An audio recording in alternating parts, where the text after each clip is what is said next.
Hi, it's another project I want to show you. Um, this project is special because it's a transmitter or modulator that does not need an external power source. It doesn't need a battery or a power supply because it supplies itself with the voltage that is available on the output of a generic audio device. The headphone jack's voltage supplies the transmitter and modulates it. First things first, the modern devices like smartphones, tablets do not work with this device. The thing is that due to health thingies, there is a limitation in the device that reduces the maximum voltage or volume that is on the headphone jack. Older devices, this is an older device, are not having this limit and put out a very, very strong and loud signal compared to new devices. I'm going to show you the unit now and then we talk about some details. Here I have your simple AM radio, FM AM. The thing is, if I hold it close here, it doesn't work because this does not use a superhead design. It uses this TA7642, which is like one of this transistor. It's the similar case, a 3-pin IC that is a medium wave receiver. And it does work, but it's very simple. And as it's very simple, if you hold it too close, it's not going to work too well. Anyhow, I need to hold it at some distance and you can see it. Anyhow, let's turn the volume up. You can hear static as the transmitter isn't transmitting, but now I push play. Der Transmitter ist jetzt wieder da ich jetzt wieder spreche und die Pause ist vorbei und ich spreche wieder und dadurch hören wir das, was der Sender eben macht. Okay, danke. Schauen wir mal den Schaltplan dieses Modulator-Senders an. As you could hear, as long as I'm talking in the recording, the transmitter is transmitting, but as soon as I'm not talking, the transmitter shuts down. Here is the schematic of the transmitter. It's mainly two units. On the left side, we have the power supply. On the right side, we have the actual transmitter circuit. Let's start with the power supply. This is a voltage multiplier. It works with capacitors and diodes, and these can be seen in vintage television sets. Back then, they weren't that advanced, or there were other reasons that they couldn't build flyback transformers that put out 25 or 30 kilovolts. We have these today, but back then, the flyback transformer puts out 6, 7 kilovolts, and then there is a voltage multiplier in an external device that creates the high voltage. But this circuit, often used in high voltage applications, also can be modified to be used in low voltage applications using big capacitors. The diodes are Schottky diodes. I know this isn't the correct symbol, but how it works would be too long in 15 minutes video. There are animations, if you look for this, that show how the current is flowing and how the voltage builds up. Anyhow, this one has a 1:4 ratio. That means 1 volt on the input causes 4 volts on the output. Simplified. The voltage multiplier multiplies the voltage. This is the connector, this is ground, and this is audio from the headphone jack. And then there is this resistor capacitor thingy. Basically, you can connect your transmitter here, but it's like a cheap power supply. It's very humming. In this case, there is audio. So if I connect my transmitter here, you would hear audio in the transmitter, very distorted, not good sounding.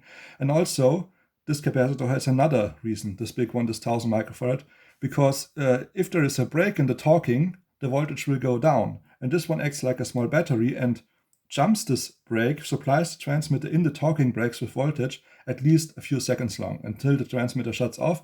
But usually then there is other music or speech that charges the capacitor again. About this LED, I'll go into that detail shortly. On the right side, we have a typical transmitter that I build these days. Building a one transistor AM transmitter is a simple thing, but making them work good, that means no parasitic frequency modulation, is a skilled thing. I've done a lot of research in these transmitters and now I know what you need to take care of if you build one of these. And with these capacitor values, you get a transmitter that does produce a signal around 630 kilohertz. I haven't actually measured or checked it. It's looking at the analog scale of my radio. I guess it's about 630 kilohertz. And it does produce the signal with a good AM. That means you can tune your radio spot on the frequency. The audio signal goes here, the ground goes here to emitter of the transistor, and the actual audio signal goes via a capacitor for DC coupling and resistor to this point here, which is a voltage divider. The values are a bit off, especially this 27K, but trust me, they work. And I will get into detail about it later too. You could add a RF blocking capacitor from here to ground, but I left it out. It's a toy circuit. It's something you can play around with. I wasn't really thinking this is a serious circuit when I designed it. More like a proof of concept or thingy that is similar to that. Anyhow, a thing I wanted to show you may have noticed, is the audio quality. Usually when you build transmitters, I want them to have a good audio quality, a good sound. This one doesn't have a good sound. It sounds like one of these kids' walkie-talkies and someone's yelling too loud in one of the walkie-talkies and it's distorted. It took me really some time, I'm talking about hours, to figure out why it's distorting. Initially I thought it was the oscillator being a bit messed up, but it wasn't the case. I found it out and I will make a demonstration. I'm not sure if you can see it because it's just very short. The effect is very short, but you get an idea what the issue is and where the distortion comes from. Let's start the recording again. Wir testen hier den sprachgesteuerten, sprachenergiebesiebenden Mittelwellenmodulator. Und wenn ich hier konstant spreche, haben wir eine konstante Spannung, was dazu führt, dass der Sender eben konstant mit Energie versorgt wird. Und dadurch läuft der Sender und macht es, was er soll. Und das ist eben eine tolle Sache. So, wenn ich jetzt eine Sprechbreak mache, Pulling out this capacitor here makes the modulation sound very normal, very clear. I know it was hard to see or to hear in the video because it's very short, but trust me, if you pull out this capacitor here, basically disconnecting the voltage multiplier from the audio source, the signal gets very clear, just like on a regular AM transmitter, as you would like it. But if I pull this one out, the transmitter also goes off because the power supply doesn't supply this capacitor with voltage, and the transmitter without any voltage, of course, turns off, as you can imagine. Okay, what I figured out is that these devices on the headphone output are very high impedance. And when this one is charged or not charged and conducts current to the diodes, capacitors, this is very low impedance. And what it does is basically this circuit distorts the audio signal. The audio signal here on this point gets distorted, and then the transmitter is modulated with an already distorted audio signal. And this is where this walkie-talkie-ish noise comes from. I mean, walkie-talkie can sound very clear if you use the right modulation level and everything, but most, especially children, yell there, and then it sounds like this. So this is my solution that does work. If you have an audio source with a stereo output, this one is only mono, but if you have a stereo one, you can connect it like this. There is the headphone jack or plug. In this case, it's the headphone plug. Yeah, you connect 3 to 3, 2 to 2, and 1 to 1. Basically, what it does is splits up the channels. Ground is connected to ground. Ground to ground makes sense. One of the channels is supplying the voltage multiplier, and then the audio of this channel is distorted again. But we still have the other channel, which is undistorted because there are two separate amplifiers in the unit. And now this channel, this undistorted channel, is feeding the audio input from the transmitter. So basically, I disconnected this wire here and fed in audio from one channel here. The other channel is there, and here is ground. This way, I got a very clear, undistorted, listenable, enjoyable audio quality transmitter modulator thingy that works with only the power of the headphone jack of one of these devices. I tried to listen to a CD with this, and I had to crank up the volume to maximum on my CD player, my portable CD player, so I could listen to it. And it did work. It even worked quite well. Well, except the fact that sometimes the transmitter was off for like 20 or 30 seconds straight. And this was every time when the music, I listened to electronic music, was having one of these sound effect passages. When there wasn't this rhythm, this very repeating rhythm, it shut off when it was too silent. And there is a solution for that, and this is where the LED comes in. You have a red LED. I have my red LED here, and you can connect it here parallel to this 1000 microfarad, because the solution works like this.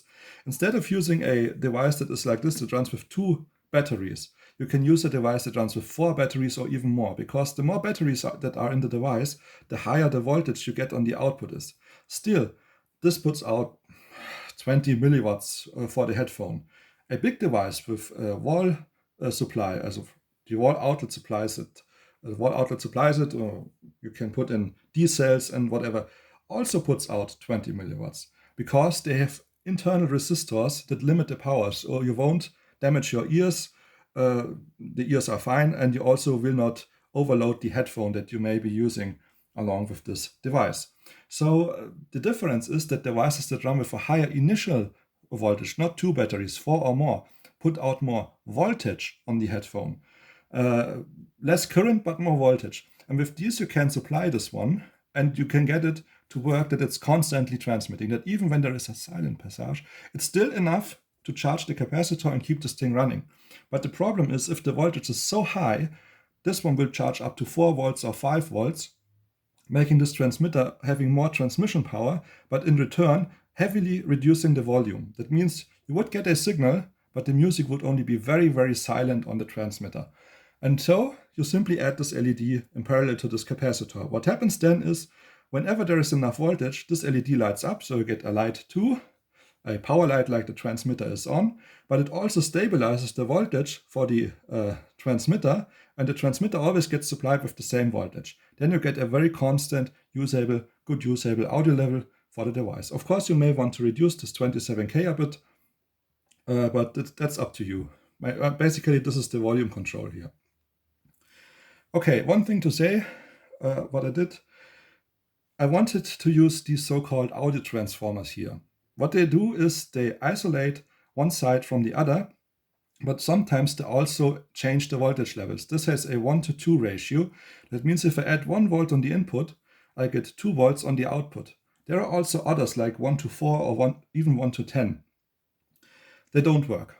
I mean, they work as transformers, but they don't work in the circuit because connecting the 1:2, which is the lowest ratio, to here, in theory, would mean I could reduce the volume a lot and the circuit would still run. It doesn't.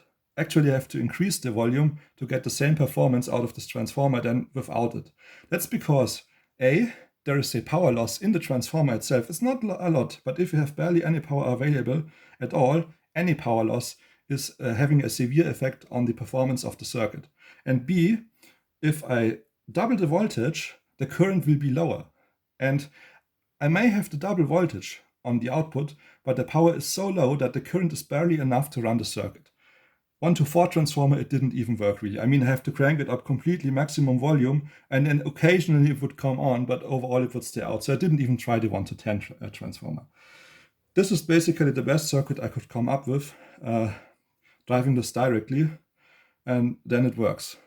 Okay, so this is the demonstration, or this was this, let me show you a thingy of my homemade proof of concept. You can build a transmitter that is only powered with the power of the headphone jack thingy. It does work. I would have liked to show you that if I connect 2 different connections from a stereo source here, if I connect it, it does perform better. It does give a bad sound quality, but the time is too short, and also playing music over YouTube, you know for sure that if you play music on YouTube, if it's not no copyright or royalty-free music, it's going to be a bit of an issue. So I didn't want to show you the music, rather I wanted to show you the schematic. The schematic is working very well, and I appreciate that you took your time, watched my videos. As always, thanks for watching, have a good day, Stefan.